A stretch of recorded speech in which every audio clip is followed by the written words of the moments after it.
Tadbirdan ko'zlangan asosiy maqsad bugungi kunda muhandislik sohasida sun'iy intellekt, raqamli innovatsion texnologiyalari joriy qilishning yangi tendensiyalarini tadqiqotchilar, olimlar, professor, o'qituvchilar tomonidan mana shu olib borilayotgan shu yo'nalishdagi tadqiqotlarni, o'sha izlanishlar natijalarini hamda ishlab chiqarishning bugungi kundagi eng zamonaviy texnika texnologiyalaridagi muhim yechimlarini muhokama qilishdan iborat.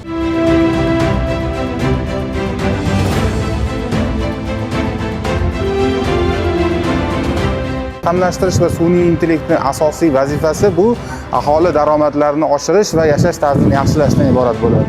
Men o'ylaymanki, shunaqangi anjumanlarda biz o'zaro fikr alishib, yangi oxirgi tadqiqotlar natijalarini bo'lishib, buni ishlab chiqarish korxonalarida va soha korxonalarida tatbiq qilishimiz bu bizni keyingi bosqichga chiqishimizga albatta asos bo'ladi.